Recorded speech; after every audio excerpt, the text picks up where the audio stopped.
Hey everybody, my name is Courtland Court Kim Montgomery, and you are with the Curvy Fashionista.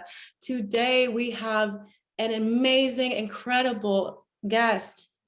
We have the most loveliest actress from Ghost CBS, Mrs. Danielle Pinnock. Hello, hello. How's Hey, it going? it's going well. It's going well. Yes, happy Tuesday. Happy Tuesday. Thank you so much for having me. And thank you so, so much for coming here and being with us today. Everybody absolutely loves you, and we are so excited to chat with you today. You ready I'm to talk? so stoked. I'm ready. I'm ready. Let's do it. Perfect. Question one. Your hilarious portrayal as Alberta on Ghost CBS has received so much critical acclaim, and rightfully so. How has this journey been for you with bringing this colorful yet scene-stealing character to life? Oh my gosh. First of all, it has been a dream come true to literally book this role in the middle of a global pandemic and for us to be on set working. I'm literally working with the best ensemble on the planet Earth. It just feels surreal. So I'm so honored to be bringing life to Alberta.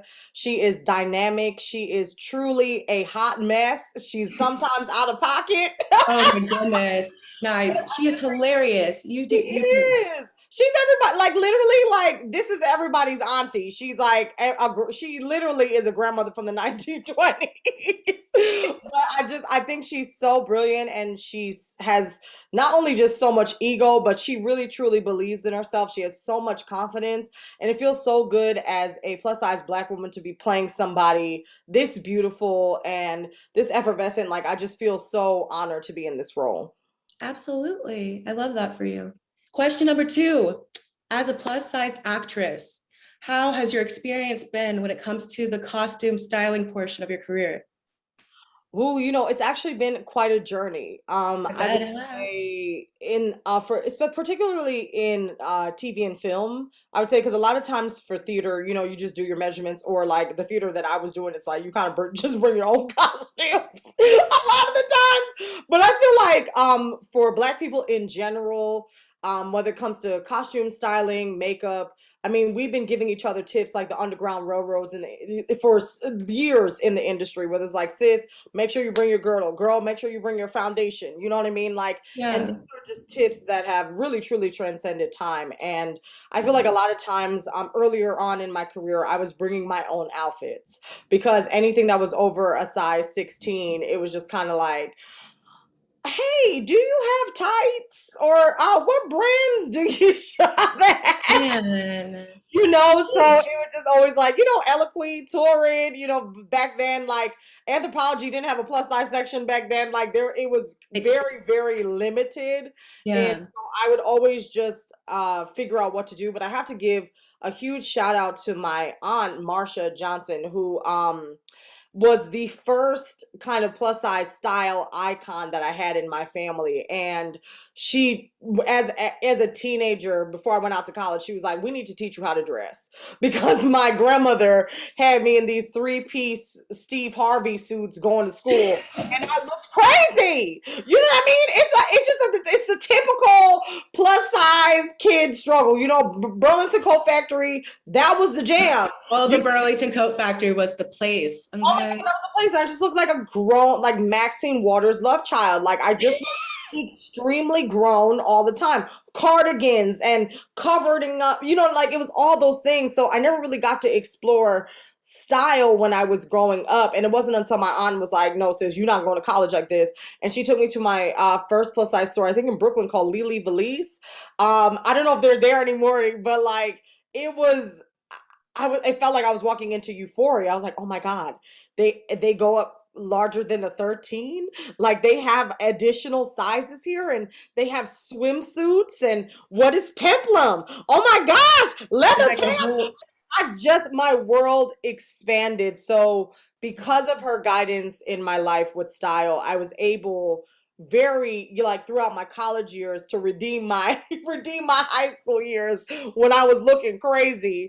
oh, So anytime I would have to come to set, I always had something cute. of I was course. like, as long as I look cute, that's all that matters. And I'm so grateful for Ghost because this costume is custom made for me. You know, Yeah, like a delicious crushed velvet ensemble giving 1920s realness, it's and gorgeous on you. It fits it's like a, well, we know it's custom now because it does fit like you like a dream. it's Absolutely. absolutely stunning. I feel so beautiful in it.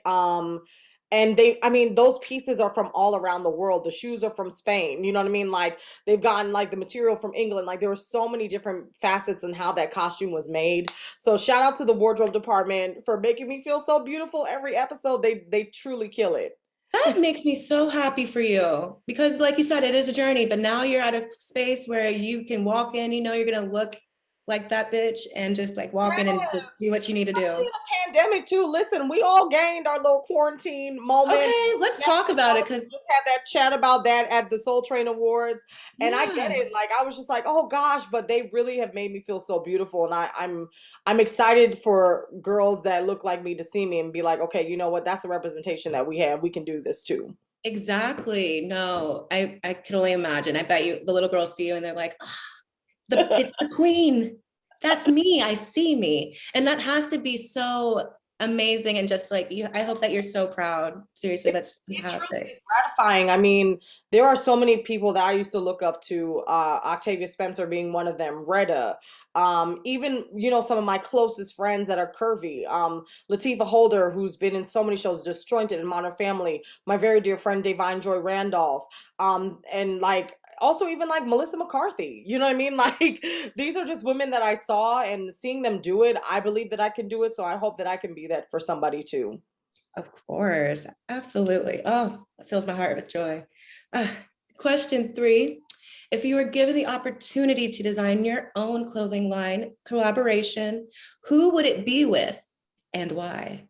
Listen, that's a good Oh, question. Okay, so thank you. my dream pairing would be Diara Blue, who I'm actually currently wearing right now. Um, Okay. Phenomenal clothing. Everybody check them out. They are fantastic. They have plus sizes and extended sizes. Like they are just the bomb. The outfits, they're all custom. Like she's utterly fantastic. I would love a Diara Blue and an Eloquii pairing because Ooh, Eloquii has always held it down for me for yeah. everything. I mean, like that 2 day shipping is the bomb.com. And like, I always know that I can look good and solid. I mean, the suits that Eloquii have, like I just love them. So if I could get like a Diara Blue Eloquii, Danielle Pinnock moment, that would be a dream without question. Oh my goodness. I can't wait to see that line and I would die to buy that line. Okay. Like Yes. it sounds like it's ready to go already. We got to make it happen, Danielle. We got to make Fingers it happen. crossed. We're going to Fingers manifest it. crossed. Yeah. Oh my goodness. Number 4, if you were able to star in your dream biopic role at this very moment, who would you want to portray? And in what way would you deliver said performance? Oh my gosh, a dream biopic?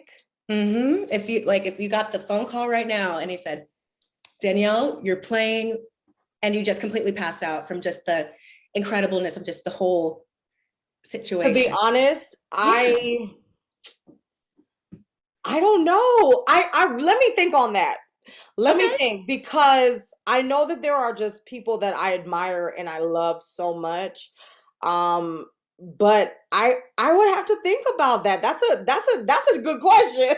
You got me Thank you. stumped on that, but I'm like a dream biopic. To be honest, one of my dream worlds is to play a Disney villain. Then that counts. That Yeah, counts. I mean, my dream role is to be a Disney villain in real time. I mean, Ursula is my girl. You know, I Ooh. would love to do her like how they did Cruella, where it was like a pre-story to like who she was. If Ursula could be black, Oh my I'm here God. for it. Oh my God. No. So give me a little clip of that. So like if you were to play Ursula right now, be like, Because I'm kind of like I'm wondering. I'm like, Let's talk about sis though. Like, so she's in the Let's water, she's half woman, but she's also octopus. Like, how did we get here? You know what I mean? Like, I want to know, like, make it what were make the sense. steps? Was she on a ship? Was she on a cruise ship and then fell in? Like, and then when did Yeah, Blossom and Jetsam come in? Like, yeah. there are just so many questions. Because they never gave our girl a backstory now. She just kind of She pulled needs a up and just, backstory. yeah, she just pulled up and caused chaos. No, nothing else. Literally. But it's like, why? You And know, I why? think that's the thing. And I love how Disney is like doing these backstories and all these incredible villains like Maleficent and Cruella. And I think Ursula, without question, needs a backstory in real time. I got to know more. What No, happened? 1,000%. Because I feel like the villain story is just way more interesting than the hero. It's just way more. It is.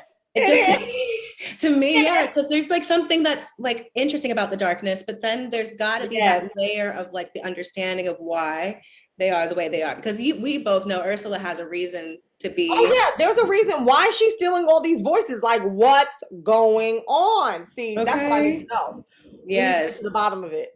Gotta call, you know what we have to do now, right? We have to call Disney like immediately after this, and then we just have to Yeah, get people on the phone and just listen, make this I'll write the happen. email. Disney, add intern Disney. Sign me up. Wow, let's blow up the internet. And Sign me up. I'm that, interested and available for the role that I'm making up and creating right now. Here's my got to say headshot and you, resume. got to say you and me, we're gonna make it happen for you. I promise. Yes, fingers crossed. Oh my goodness. Question 5. Hashtag booked is the incredibly refreshing yet successful actor-based Instagram account that you share alongside actress Lanisa Frederick. How did hashtag booked originally come into fruition and expanded into the talk show intermission that you also share together? Yes, absolutely. So Lenise and I met in 2013. We were both understudies at the Goodman Theater, and we were in a basement 8 days a week, 8 shows a week. And we got very close because we just never knew when we were going to be on stage. So we were often waiting in the wings for our chance. And I think a lot of hashtag books started there without us even knowing. And then when we both moved to Los Angeles in like 2017, we were so tired of being in audition waiting rooms because like acting in LA is like the acting Olympics. Like you are there with the best of the best and you're also there with like so I could be in an audition room with like half of the cast of Living Single and then like somebody who has 2 million followers on Instagram and you're kind of like where is the rhyme and reason? There's none. So Jesus. like we wanted to talk about those experiences and all of the things that we've kept sacred as Black actors over the last few years, in the decade plus that we've been working. So we created these sketches and they went viral. And still to this day, my favorite one is us going in for the one Black handmaid role. And like so many people identify with it because they're like, wow, I feel seen. Like I've gone through these experiences as well too.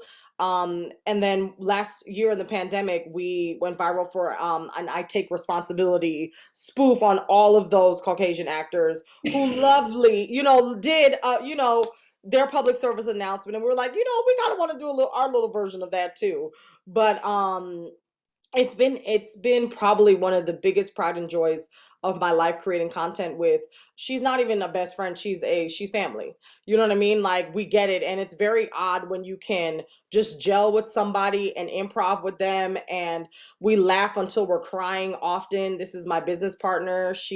We are trademarked. Do you know what I mean? Like we're doing all the steps that we need to do to make this become a television series because we do feel like there is life in that. Like it can't just be the broad cities of the world. We need two Black women telling this story. You Of know what I course. mean? Like we need what is the broad city like? What is broad city for two girls that are auditioning for slave number 3? Like what is that world? You know what I mean? Like Because I want to, what I does was, that world look like really? You know what I mean? Like and like the yeah. backstories of like having to pay for Sally Mae and not having enough money and living together and being broke and like still trying to pursue your dreams and like in a gig economy. Like those are stories that are important to me. I've never quite seen my story told like this before. Usually it's from a perspective of a man. You know what I mean? Right. He shows like Dave, a white man, usually Dave. Do you know what I mean? Entourage, the Yeah, other two, and shout out to Robert Townsend with Hollywood Shuffle. But like we need the black woman's perspective. What's going on there? So I I think know. It's like it's important. they're missing the mark for sure because like what you just said, I feel like a show about just like the process of being a black actress in Hollywood. That's Yes. what we have not seen at all because Yeah. there's way more that goes into it than Yeah, what there's so people like much. claim there is. There's so and it I mean at the end of the day it's so many shenanigans too, from like getting headshots, like I just having to style yourself for headshots. And like, okay, when I remember when How to Get Away with Murder came out, everybody needed a blazer in their headshots. We all were trying to be Yeah. Viola. Yeah. Okay, we gotta get that How to Get Away, we need that blazer. You know what I mean? We need the natural hair now because they like our natural hair now. So now everybody's going and getting kinky curly wigs. I'm screaming. You're You know not what I mean? wrong. It's like it's so many shenanigans that we be having to go through to pursue our dreams, and there's so much comedy in that as well too. So fingers crossed as well that somebody would like to develop it. Now, yeah, no, that's gotta happen. Cause fingers crossed. Yes. 1,000%. TikTok is a social media platform that you have truly utilized to showcase your immensely wide range as an actress. What is your method when it comes to your content creation in that particular realm of social media? TikTok, I got on it for the first time in January Yeah. of this year because I wanted because I've been doing content with hashtag booked and with Anissa, I wanted to see could I do this on my own. And Yeah. a part of me was very scared to do it on my own because we'd been doing it together for 3 years, and I was like, I don't know, who am I without my friend? But I started off by doing these kind of recaps of of Bridgerton. And a lot of them went viral. They caught the attention of Shonda Rhimes, but just took me out because I'm obsessed with her, and Right. obsessed with the series. And I did this whole kind of collection of Daphne's diaries, and like in like these 15 to 30-second recaps, what the episode was about. And I played all the characters from the Duke to her family and all these things. And like that inspired me to keep going because I realized it was creating a lot of joy within me to make people laugh. Mhm. And during a time when we really needed to laugh in this Oh, pandemic. yeah. But also visibility wise, I think a lot of people were starting to see me as the writer that I've always been, and the creative that I've always wanted to be. I think a lot of times, like earlier when I first started my career, I was getting these kind of like sassy truck driver roles, or you know what I mean, like disgruntled receptionist with no family. You know what I mean? Like it was just these kind of very like stereotypical black roles. Yeah. And content creating has allowed me to create my own legacy outside of the white people lens. You know Oh, what I yeah. mean? I think when I'm able to create my own things, I think then people can see and say, oh, okay, wait, that's actually the artist that she wants to be. I don't think if I had hashtag booked or my own content, if I necessarily would have been cast in a really quirky, amazing comedy such as Ghost, because all of the things on my reel, amazing as they are, were kind of giving that like sassy this, you know what I mean, sassy that. But like being able to do my own stuff just gives me a whole nother dimension, and I think it's absolutely helped me in my career. And I'm so grateful that people are finally starting to take note, because this is the kind of stupid stuff that I've been doing for years. You know what I mean? I've been doing like characters for my family. I had a one woman show called Body Courage that I was running for 5 years, where I was like interviewing people on the street and then bringing their stories to the stage. And I very much You'll be so good. am obsessed with women like Anna Devere Smith or Sarah Jones, where they do that transformative work. Um, Right. Whoopi Goldberg is another one. Like my question of my life is, what would Whoopi do? So I am honestly so grateful that people like the content and they're laughing at it, and that it's led to opportunities like being on Ghost. I'm truly grateful. Yeah, because what it sounds like is that TikTok is like giving you like the creative freedom to do the things that you know that you can do, but Yes. that Hollywood is not particularly giving out to like Black actresses right now. Does that sound Absolutely. fair? Absolutely. And honestly, I would have to say that like social media has really, it has changed the industry in a very real way. Yeah. There are so many content creators now that are on television shows because, I think a lot of times what happens with actors, trained actors, which I am one, I have my MFA, my undergraduate degree, I've gotten all the things. Yeah.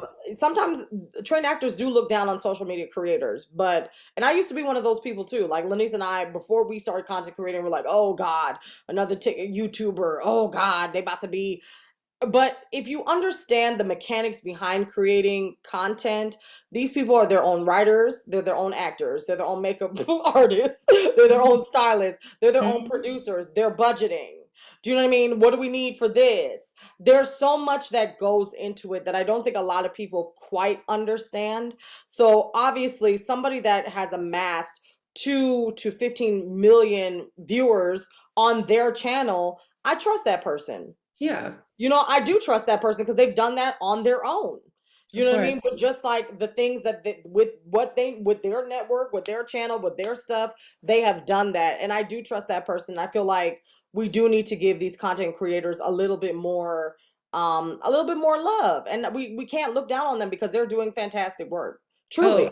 absolutely. They're literally changing the trajectory of what social media is in real time. It's like, it's Yes. really, I personally love it because it's just new terrain. So there's so much Absolutely. that we can see. And it's not Yes. like the usual like Twitter or Instagram. It's just completely Yes. different and it's like a free range. And I Yeah. love that for us. And I love that Absolutely. I for mean, creatives. Tabitha Brown, she's Mhm. incredible. Like, You know what I mean? wow. She's incredible. She is like uh, literally an angel. You know what I mean? Oh And my this woman goodness. with Like, social media has been able to come out with books and TV shows, and she's putting her family on too. Like that's a generational wealth that was created off of an app. and it's beautiful. Like that's huge. That's major. You know what I mean? That's huge. So I hope that people don't discount it, and look down upon it, and that people can see like this is a very serious business. Oh, absolutely. It is lucrative, a Yeah. 1000%. Question number 7. We're going to ask you just a little, nothing too personable, but just a Sure. little personal. What is your favorite way to prioritize joy in your life? Ooh, okay. I'm a journaler. I take a lot of notes. So, my biggest way of prioritizing joy is making sure that my cup is full enough so that I can give to others. And I know that my cup is full enough if everything on my task list gets done. Because if the task list is not done, I cannot give and give. And I'm such a giver. Like, I'm a Taurus through and through. Like, I'm loyal to a fault. I love my naps and I love a good snack. I mean, and I'm stubborn. Like these are my traits. I am the stereotype of a Taurus. But like I cannot love my community and do all the things that I want to do for my community if my glass is not full. So Right. and that's not just like, oh, taking, naps and bubble baths. Those things help, but it's also like making sure that I'm going to therapy. You know what I mean? It's making sure that I see my black lady therapist and we get stuff on track. It's also making Mhm. sure that like my house is in order. It's making sure that like I'm going out for a walk and exercising and moving my body and eating well, because the hours that we're working on set, I mean, like I can't just be out here eating like, you know what I mean? Like like I have to make sure that like I'm nourishing my body in and out so that I can withstand this athleticism. Do Of you know what I mean? course. Because it literally is it's a mental, spiritual, and a physical athleticism to become and be a series regular on a hit show. So Yeah. like whatever I need to do to nurture myself in that way, I got to do it, and I have to like put myself first sometimes before others. And I think that's how I'm able to culminate joy, because it's like if my stuff is not together, I can't give. So I think that task list is the moment for me, Period. always and forever. Period. Because if you can't do what you need for yourself, how can you do anything for anybody else, No, right? it's true. And my like the artists in my community, they know I'm obsessed with all of them.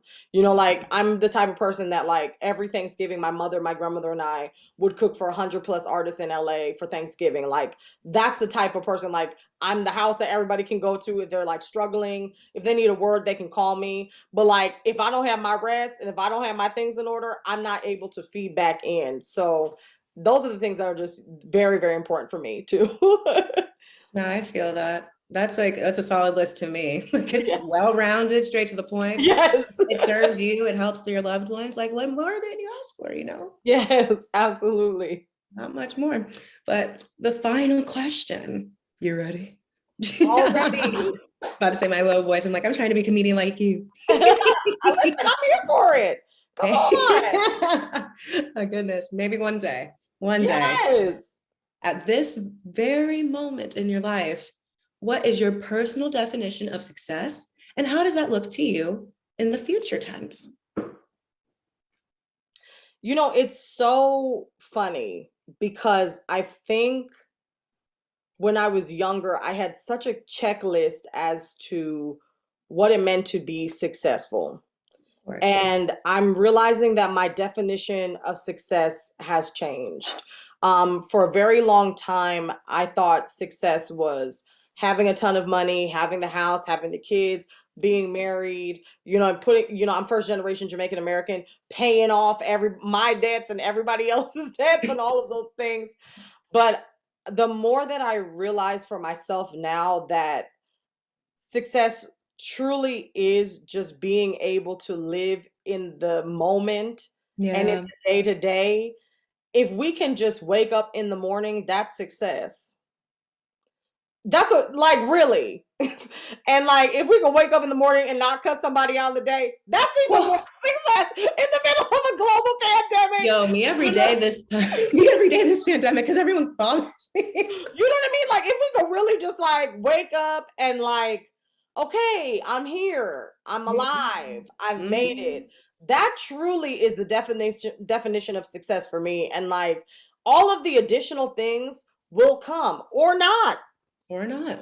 Do you know what I mean? And being okay with With that. whatever God, whoever the universe has in store for you, but just knowing like being present in the moment and now is success. And I think like as a generation, we need to redefine that because I think we're in such a gig culture and like, oh, we got to do this now and no sleep, hustle, no sleep. No, we got to sleep.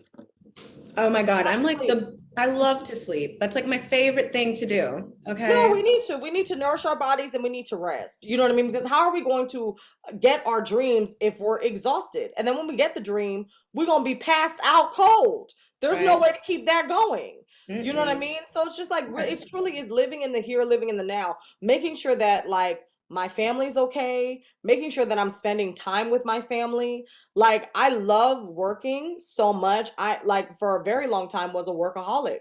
You know what I mean? But that's not important to me anymore. What's important to me is like I have enough coin to take care of who I need to take care of, and I can spend the time with the people that matter because when they're gone and when I'm gone, do you know what I mean? Like, what is the legacy that I want to lead? Is it a thing of like, oh my gosh, she was amazing, she was working? Or is it she loved on her loved ones while she was doing all these amazing things too? I think it's the latter for me. Of course. Absolutely. So And that's it. wow, wonderful, wonderful way to end the interview. Danielle, thank you so Thank much you. for spending time with me today. You were absolutely just phenomenal. And I'm so thankful to spend this day with you. Oh my goodness, I'm so honored. This was amazing. And like, thank you so much for taking the time out. I'm a huge fan of Curvy Fashion Nation. Like, this is a huge moment for my career. Like, I've been following the one, it was a blog, you know what I mean? Like, I'm just so honored and thank you for taking the time to meet with me. This is a highlight of my year. No, thank you. And with that being said, this is the Curvy Fashionista, and we're signing out.